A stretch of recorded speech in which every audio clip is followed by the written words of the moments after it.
اعوذ باللہ من الشیطان الرجیم بسم اللہ الرحمن الرحیم السلام علیکم ورحمۃ اللہ وبرکاتہ۔ السلام علیکم ورحمۃ اللہ وبرکاتہ۔ محترم ناظرین، آج ہم آپ کو ایک ایسے عمل سے متعارف کروانے جا رہے ہیں جو واقعی گراں تو ہے لیکن ہزار سجدوں سے دیتا ہے آدمی کو نجات۔ ایک ایسا تحفہ آپ کی نظر کر رہے ہیں جو نہ صرف مجرب ہے بلکہ فقیروں کا آزمودہ بھی ہے۔ میرا تجربہ ہے کہ آپ کے تمام مسائل اس عمل کی برکت سے ٹھیک ہوتے جائیں گے جیسے کبھی تھے ہی نہیں، خواہ وہ آپ کے جسمانی مسائل ہوں یا روحانی۔ اس عمل سے کئی گھروں کے حالات بدلتے دیکھے ہیں، لوگوں کے کاروبار چلتے دیکھے ہیں، کئی بدکاری کرتے ہوئے راہ راست پر آ گئے، یعنی من کی وہ مرادیں بھی پوری ہوئیں کہ جن کا ہونا مشکل اور ناممکن نظر آتا تھا۔ کئی بیویوں کے شوہر راہ راست پر آ گئے، کئی بد زبان اور کئی بیماریوں میں مبتلا خواتین اور حضرات نہ صرف سدھرے بلکہ آج وہ نیکی کا درس بھی دیتے نظر آتے ہیں۔ اس عمل کو کئی جسمانی بیماریوں میں مبتلا مریضوں نے آزمایا اور اس کو بیماری سے نجات کا بھی معجب پایا۔ کئی ایسے امراض بھی ٹھیک ہوئے جن کا ایک اسپیسیفک ٹائم میں ٹھیک ہونا ممکن نہ تھا، جیسے کینسر، بواسیر، دل کا عارضہ، رسولیاں ہوں، ڈراونے خواب آتے ہوں، ٹینشن پریشانی رہتی ہو، غمگین رہنا، تنگی قلب، اولاد کا نہ ہونا، مفلسی یا مایوسی، لقوہ، جھوٹ بولنا، دائمی سر درد، صحت یابی کا عمل رک جانا اور وہ بیماریاں جن کو مکمل شفا یابی کے لیے کچھ وقت درکار ہوتا ہے، اور بیماری کی شدت کا اندازہ اسی کو ہو سکتا ہے جو کبھی اس تکلیف سے گزرا ہو، لیکن اس عمل کے بعد خود مریض آ کر یہ بتاتے ہیں کہ شفا یابی کا عمل کتنا تیز تر ہو گیا ہے۔ لوگوں نے اس عمل کو اس طرح سے بھی آزمایا کہ پاکستان میں مانگا اور ان کو نتیجہ ہزاروں میل دور رہنے والوں کے لیے مل گیا۔ کئی مریضوں کے آپریشن ہونے تھے، یہ سجدہ مرض سے نجات کا ذریعہ بن گیا۔ کسی طرح کی بھی حاجت ہو اس ایک سجدے سے پوری ہو جائے گی انشاءاللہ۔ محترم ناظرین، آج جو عمل آپ کو بتا رہے ہیں وہ ایک سجدے کا عمل ہے۔ اس عمل کو سجدہ فقیری کہتے ہیں۔ وہ سجدہ جو فقیر کرتے ہیں، جو منگتوں کا کام ہے۔ مانگنا کس سے ہے؟ اللہ کریم سے۔ تو رو رو کے اور گڑ گڑا کر رونا۔ اللہ کریم سے مانگنے والا رات 1 بجے کے بعد نہیں سوتا، وہ اپنی کمر بستر پر نہیں لگاتا، ستاروں کو دیکھتا رہتا ہے۔ فجر سے بہت پہلے بہت سارے ستارے ایک ایسے مقام پر پہنچ جاتے ہیں جب موسم انتہائی معتدل ہو جاتا ہے۔ گرمیوں میں اس وقت گرمی کا احساس ختم ہو جاتا ہے اور سردیوں میں سردی کا احساس ختم ہو جاتا ہے۔ یہی وہ وقت ہوتا ہے جب اللہ کے نیک بندے اللہ جل شانہ کو صدا لگاتے ہیں، سہنیا ربا، سہنا وقت اے کرم نوازیاں کر۔ جو بھی آپ کے دل میں دعا ہے وہ مانگیں۔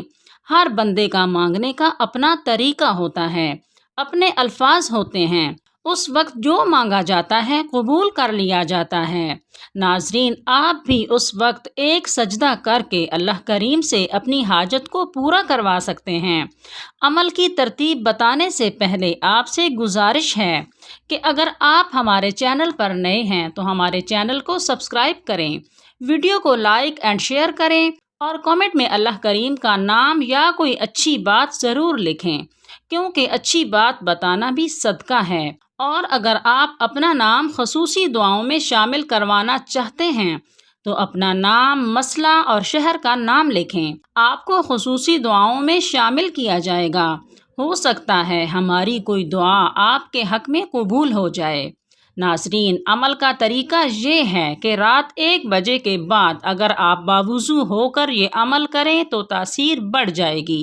جائے نماز بچھا کر اللہ اکبر کہہ کر سجدے میں چلے جائیں اور 7 مرتبہ سبحان ربی الاعلیٰ پڑھیں اور 11 مرتبہ انہ سمیع قریب اور 11 مرتبہ لبیک اللہم لبیک پڑھیں۔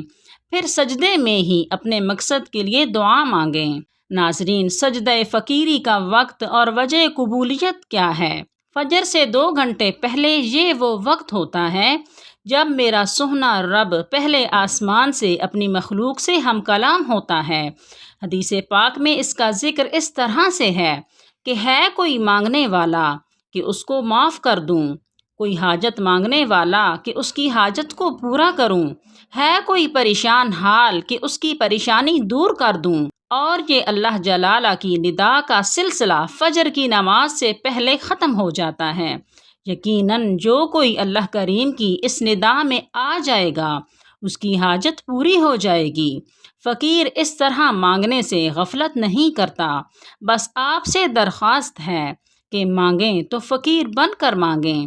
سجدے میں مانگنے کا دوسرا راز یہ ہے کہ سجدے میں بندہ اللہ کے سب سے زیادہ قریب ہوتا ہے۔ تیسرا یہ کہ سجدے میں جو پڑھا گیا وہ انتہائی اعلیٰ اور قرابت کا ذریعہ ہے۔ سبحان ربی الاعلیٰ کہہ کے تعریف کی، انہ سمیع قریب کہہ کے قرب حاصل کیا، اور لبیک اللہم لبیک کہہ کر حاضری لگوائی، اور سجدے میں دعا کی، اور انشاءاللہ منظوری ہوگی۔ محترم ناظرین، اس کے بعد اللہ اکبر کہہ کر بیٹھ جائیں اور دعا کے لیے ہاتھ اٹھائیں۔ سورہ فاتحہ بسم اللہ الرحمن الرحیم کے ساتھ پڑھیں اور وہی دعا مانگیں جو سجدے میں مانگی تھی۔ یاد رکھیں کہ سورہ فاتحہ کبھی بھی بغیر بسم اللہ الرحمن الرحیم کے نہ پڑھیں، اور ویسے بھی جو شخص 41 بار روزانہ سورہ فاتحہ یعنی الحمدللہ رب العالمین پڑھتا ہے، اللہ پاک اس کی ہر ضرورت کو پورا کر دیتے ہیں، اس کی حاجت روائی ہو جاتی ہے۔ اس کا راز یہ ہے کہ نبی کریم صلی اللہ علیہ وآلہ وسلم نے بیان کیا ہے کہ جب بندہ کہتا ہے ایاک نعبد و ایاک نستعین، تو اللہ جل شانہ فرماتا ہے اے بندے جو تو نے مانگا میں نے دے دیا۔ یہاں نتیجہ اللہ تعالیٰ پر چھوڑ دینا چاہیے، کیونکہ وہ جو کچھ دے گا بہتر ہی ہوگا۔ پڑھنے والوں سے التماس ہے کہ جب دعائیں کسی بھی طور پر قبول نہ ہو رہی ہوں تو اللہ جل شانہ کو یہی سجدہ کر کے منا لیں اور اپنی مرادیں پائیں، انشاءاللہ دعائیں قبول ہوں گی۔ اور یہ کہ اس عمل کی عام اجازت ہے، آپ سب لوگ یہ عمل کر سکتے ہیں اور اس عمل سے فائدہ اٹھا سکتے ہیں۔ آپ یہ سجدے والا عمل ضرور کریں۔ اگر آپ کو فائدہ ہو تو کامنٹ سیکشن میں ضرور بتائیں۔ انشاءاللہ حاضر ہوں گے کسی نئی ویڈیو کے ساتھ۔ جزاک اللہ۔